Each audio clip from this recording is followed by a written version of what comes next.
এমন এক ধরনের সংঘাতের উস্কানি তৈরি করা হচ্ছে যাতে করে বাংলাদেশকে এবং তার আমাদের অভ্যুত্থান তো বটেই, পুরো সার্বভৌমত্ব হুমকির মধ্যে পড়ে। এই উত্তরণ পর্ব আমাদেরকে যথাসম্ভব ঐক্যমত্যের ভিত্তিতেই এগিয়ে নিয়ে যেতে চেষ্টা করতে হবে।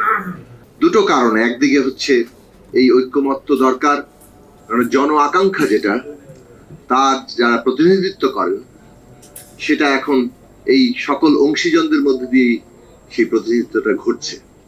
কাজেই জন আকাঙ্ক্ষার যদি সত্যিকার আমরা রূপায়ণ চাই তাহলে এই সকল প্রতিনিধিত্বের মধ্যে একটা ঐক্যমত্য প্রতিষ্ঠিত হওয়া দরকার।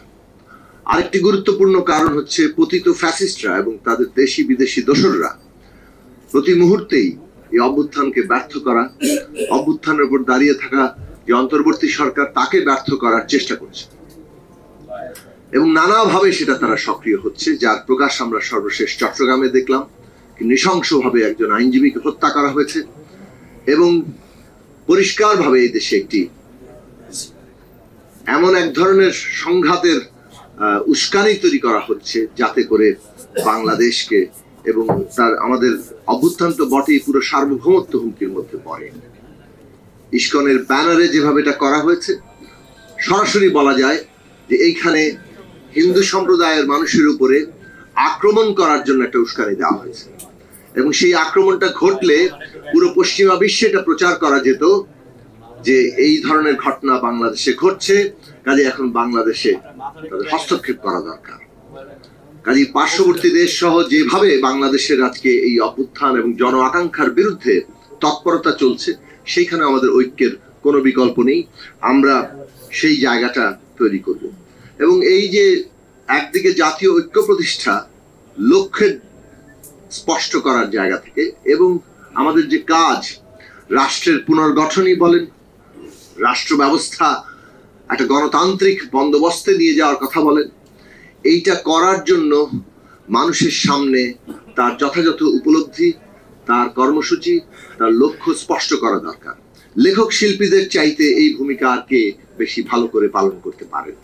লেখক শিল্পীরাই যুগে যুগে স্বপ্ন দেখিয়েছেন, কল্পনাকে প্রসারিত করেছেন এবং একটা জাতি কিংবা জনগোষ্ঠীর কল্পনা তৈরি হয় লেখক শিল্পীদের ভূমিকার মধ্যে দিয়ে। আমরা সেই কারণে দেখি সমস্ত শাসকরা, বিশেষত স্বৈরাচারী শাসকরা, একটা তাবেদার লেখক শিল্পীদের তৈরি করার চেষ্টা করেন এবং এই দেশেও এই তাবেদার লেখক শিল্পীদের তৈরির চেষ্টা সমস্ত স্বৈরাচারী আমলে ঘটেছে এবং তাবেদার লেখক শিল্পীরা স্বৈরাচারের ক্ষেত্রে যে কাজটা করেন সেটা হচ্ছে এই স্বৈর শাসন কিংবা ফ্যাসিবাদ কিংবা কর্তৃত্ববাদ এটা প্রতিষ্ঠা করার জন্য প্রথমে ইতিহাসের দখলদারিত্ব করে।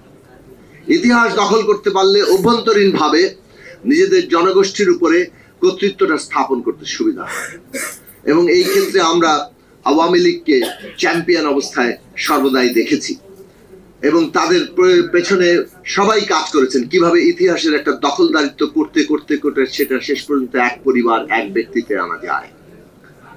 আর একটা দেশকে যদি দখল করতে হয় তাহলে তার ভাষা দখল করতে হবে, তার সংস্কৃতি দখল করতে হবে এবং এই যে ভাষা এবং সংস্কৃতির উপরে আমাদের শিক্ষা ব্যবস্থা থেকে আমরা ক্রমাগত উৎকেন্দ্রিক উপরে যাওয়া গাছের মতো আমাদের ছিন্নমূল হচ্ছি। এইটা আমাদের লক্ষণ যে জাতি হিসেবে, জনগোষ্ঠী হিসেবে আমরা নিজেদের পায়ে দাঁড়াবো নাকি আমাদের জনগোষ্ঠী একটা ছিন্নমূল অবস্থার মধ্যে থাকবে। ফলে আমাদের ভাষা, শিক্ষা ব্যবস্থা যেভাবে মাতৃভাষা থেকে বিচ্ছিন্ন হয়ে পড়ছে সেটা খুবই গুরুত্বপূর্ণ সমস্যা। এই সমস্যাগুলো নিয়ে লেখক শিল্পীদের মধ্যে যে বিরাট ঐক্য দরকার আমাদের সার্বভৌমত্ব রক্ষার জন্য এবং একটা স্বৈরাচারী শাসন থেকে মানুষের মুক্তি, স্বাধীনতা, তার মর্যাদার প্রশ্নকে সামনে আনার জন্য, এই দুই কাজেই আমরা আমাদের লেখক শিল্পীদের বড় অংশকে সবসময় তাবেদারের ভূমিকা দেখেছি। কিন্তু আমাদের সাহস এবং আসার জায়গা এখানেই যে সবসময় একেবারে খুবই খারাপ অবস্থার মধ্যেও আমরা অনেক লেখক শিল্পীকে পেয়েছি যারা সামনে দাঁড়িয়েছেন, যারা লিখেছেন, যারা এমনকি নানা ধরনের অত্যাচারের মুখোমুখি হয়েছেন।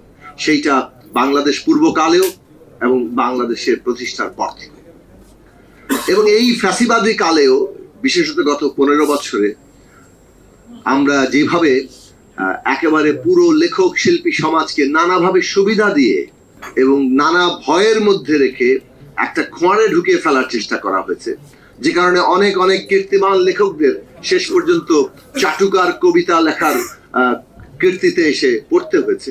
কিছু করার নাই, যারা এইরকম একসময় বড় কীর্তি করেছেন কিন্তু শেষে এসে যখন একজন খুনি ফ্যাসিস্টের বন্দনা গাইবেন তখন তার জন্য তাকে ওই অপবাদ শুনতেই হবে, তাকে তার সমালোচনার মুখে পড়তেই হবে। জনগণ কোনো ছাড় দেবে না, কারণ মানুষকে এগোতে হলে তার এই সমস্ত ক্লেদগুলোকে ঝেড়ে ফেলে এগোতে হবে। সেইটা আজকের বাস্তব বিষয়। এবং সেই ক্ষেত্রে আমরা একটা জিনিস মনে করি, রাষ্ট্রের পুনর্গঠনের প্রশ্নে যেমন তার কাঠামোর প্রশ্ন আছে, আইনের প্রশ্ন আছে, নতুন বন্দোবস্তের প্রশ্ন আছে, তেমনি সাংস্কৃতিক ভিত্তি একটা খুব গুরুত্বপূর্ণ প্রশ্ন। এই পুরো বাংলাদেশে বাঙালিত্বের যে নির্মাণ হয়েছে সেটা কলকাতা কেন্দ্রিক উচ্চবর্গীয় একটা বাঙালিত্বের নির্মাণ, যেই নির্মাণের সাথে এই দেশের বেশিরভাগ মানুষ বাঙালি মুসলমান নিজেকে তার সাথে একটা অবিচ্ছিন্নতা কিংবা তার সাথে নিজে সংযোগ বোধ করেন না। ফলে ওই কলকাতা কেন্দ্রিক বাঙালিত্বের নির্মাণের বাইরে বাংলাদেশের মানুষের বাঙালিত্বের নির্মাণের যে বিরাট একটা কাজ আছে, যেই কাজ পুরো জনগোষ্ঠীকে একটা ভ্রাতৃত্বের মধ্যে কিংবা এমন এক সহনশীল সম্পর্কের মধ্যে আনে যেটা তাকে রাজনৈতিক জনগোষ্ঠী হিসেবে তৈরি করে। কেবল বাঙালি নয়, এখানে যে অন্যান্য জাতি আছে, এখানে ধর্মীয় পার্থক্য আছে, এখানে লিঙ্গীয় পার্থক্য আছে, কিন্তু এই রাজনৈতিক বিশ্বাসের পার্থক্য আছে, কিন্তু তা সত্ত্বেও পুরো জনগোষ্ঠীর মধ্যে একটা নিজস্ব সাংস্কৃতিক বোধ সৃষ্টি করে। সেই জায়গাটা আমাদের তৈরি করা খুব দরকার। আপনি সব ধরনের উগ্রবাদেরই সম্ভাবনা থাকে, ধর্মভিত্তিক, অন্যান্য ভিত্তিক, কিন্তু এই যে বাংলাদেশে উগ্রবাদের সম্ভাবনা নিয়ে অনেক সময় কথা বলা হয়, কিন্তু যে কাজটা খুব জরুরি সেইটা হচ্ছে জনগোষ্ঠীর মধ্যে এমন এক সাংস্কৃতিক বোধ, ঐক্যতান নির্মাণ করা, যেটা এতদিন এই দেশের মানুষকে আধিপত্যে রাখার জন্য সাংস্কৃতিক নির্মাণ হিসেবে কাজ করছে।